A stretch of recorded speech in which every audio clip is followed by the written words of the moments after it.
चलिए चलते हैं निबंध लेखन की ओर। निबंध लेखन कैसे करें, यह जानने के लिए वीडियो के नीचे डिस्क्रिप्शन बॉक्स में एक लिंक दी गई है, उसे देखकर निबंध लेखन का प्रयास करें। विषय है मेरे प्रिय नेता अथवा मेरे आदर्श नेता। बात तो एक ही है। यह निबंध चरित्रात्मक निबंध है। निबंध लिखते समय सबसे पहले हम कुछ मुद्दे ध्यान में रखते हैं। निबंध की शुरुआत प्रस्तावना से हो।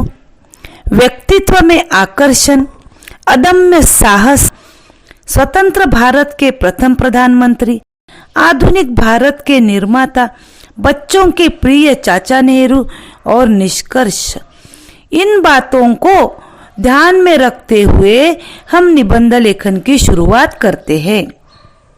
हमारे देश में अनेक आदरणीय व महान नेता हुए हैं, किंतु मेरे सर्वाधिक प्रिय नेता तो पंडित जवाहरलाल नेहरू ही है। मैंने नेहरू जी के बारे में काफी कुछ सुना और पढ़ा है। पंडित जवाहरलाल नेहरू के व्यक्तित्व में निराला आकर्षण था। उन्हें देखने के लिए लाखों की भीड़ उमड़ पड़ती थी।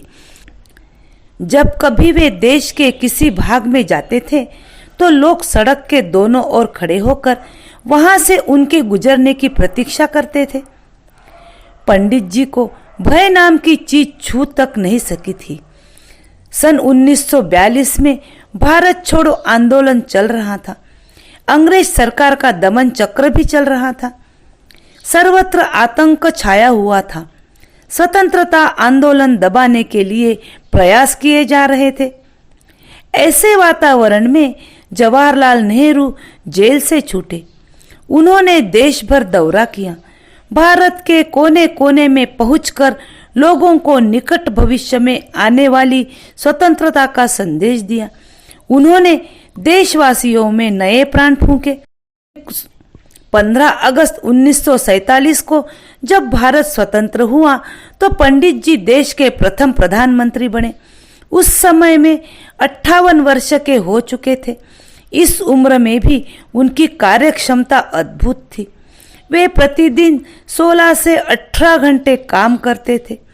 उस समय देश अनेक समस्याओं से घिरा हुआ था, परंतु पंडित जी विचलित नहीं हुए। उन्होंने देश के विकास के लिए पंचवर्षीय योजनाएं प्रारंभ की। कृषि विकास के लिए बांध बनवाए। उन्होंने महात्मा गांधी के सपनों के भारत की मजबूत नींव डाली। इसीलिए पंडित जी आधुनिक भारत के निर्माता कहे जाते हैं। पंडित जवाहरलाल नेहरू का जन्म 14 नवंबर 1889 को हुआ था। उनका जन्मदिन आज भी बाल दिवस के रूप में मनाया जाता है। इस दिन बच्चे अपने प्यारे चाचा नेहरू को याद करते हैं। पंडित जी युवकों के हृदय सम्राट थे। उनकी गिनती विश्व के चोटी के नेताओं में होती थी। पंडित जी इतिहास में अमर हो गए। यह भारत माता धन्य है जिसने जवाहरलाल जैसे सपूत को जन्म दिया। तो बच्चों, हमारे प्रिय नेता के बारे में हमें सुनकर समझकर लिखने का प्रयास करना है।